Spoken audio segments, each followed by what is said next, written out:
మరణమున మూర్ఛవేళను మరపుచాత నోరకుండెడి నిద్రపోవునప్పుడు ఏకమైయుండు బాధలో నేమిలేక కల్పనాతీత యోగాత్మ కేవలాత్మ. మరణమున మూర్ఛ వేళను మరపుచాత నూరకుండెడి తరి నిద్రపోవునప్పుడు ఏకమయ్యుండు బాధలు నేమిలేక కల్పనాతీత యోగాత్మ కేవలాత్మ. జై నిజ గురుభ్యో నమః. బాలరామ పండితుల వారిచే విరచితమైనటువంటి కేవలాత్మ పుస్తకమునందు 72వ పద్యం అచల లక్షణాన్ని కొనసాగిస్తూ ఉన్నారు గురుదేవులు.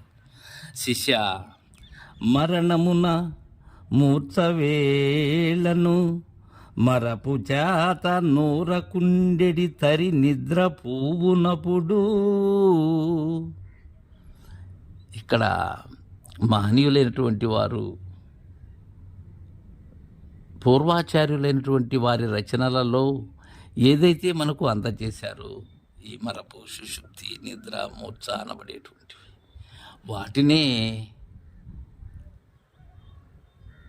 సులభమైనటువంటి తేటగీతిలో మనకు 3 పాదాలలోనే ఈమిడ్చారు బాలరామ పండితులు.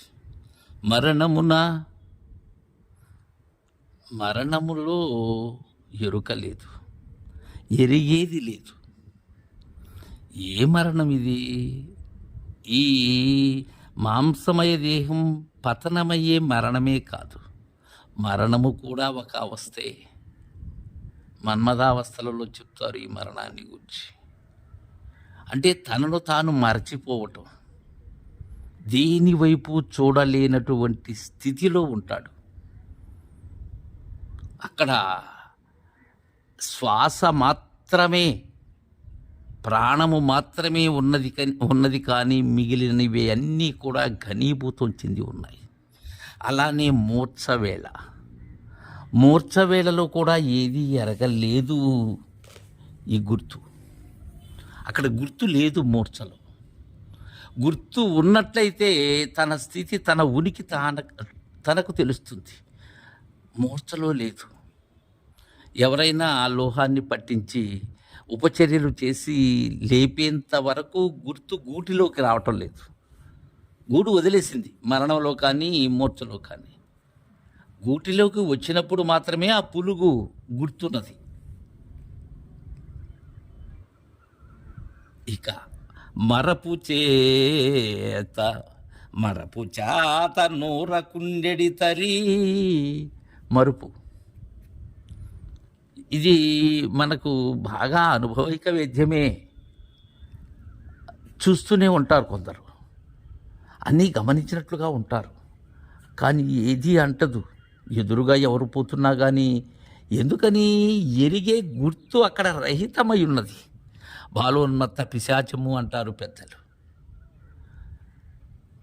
కన్నులు ఇచ్చుకునే ఉంటాయి కానీ కంటిలో చూపు లేదు.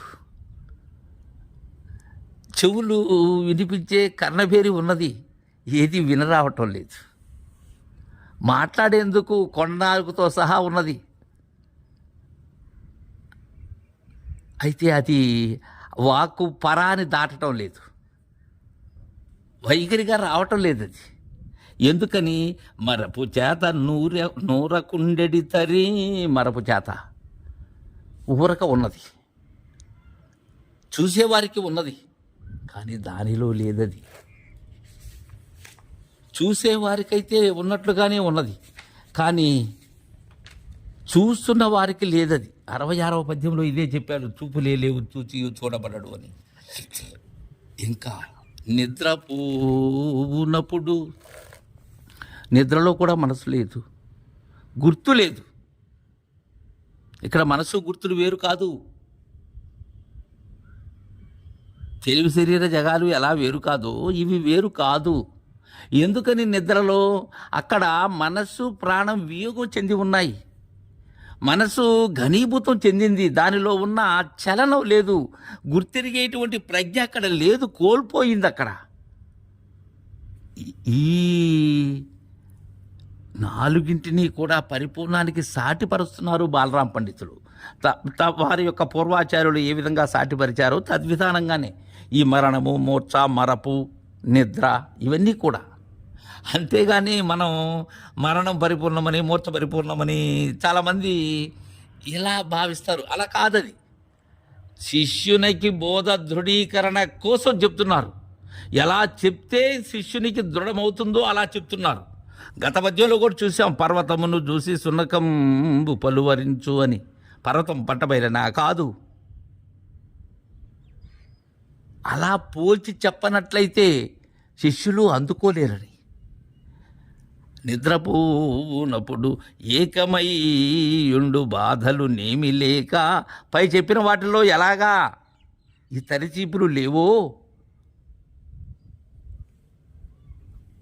మూర్ఛవేళ ఏం చేస్తే వాళ్ళు ఏమనగలరు? మనం ఏం చేసినా వారికి తెలియదు.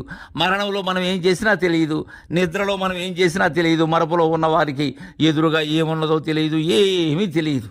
అలా ఏకమై ఉండు బాధలు నేమి లేక, వారు అశరీరులు, అలా ఉన్నది పరిపూర్ణం. ఏ బాధలు లేక, ఏ గాథలు లేక ఉన్నది పరిపూర్ణం. అది ఏకప్రకారముగా ఉన్నది. మరణంలో నుంచి మెలకువలోకి రావట్లే, మూర్ఛలో నుంచి సామాన్య స్థితిలోకి రావట్లే, మరుపులో నుంచి ఎరుకలేకి రావట్లే, నిద్ర నుంచి మేల్కలేకి రావట్లే. మార్పులు చెందట్లేదు, ఏకప్రకారముగా ఉన్నది. ఏ బాధలు అంటక, ఏ బాధలు షడూర్ములైనటువంటి అలలు అంటక, ఈ జనన మరణాలు, ఈ శోకమోహాలు, ఈ ఆకలి దప్పులు అంటనిదై ఉన్నది. కల్పనాతీత యోగాత్మ కేవలాత్మ. జయ గురుదేవా.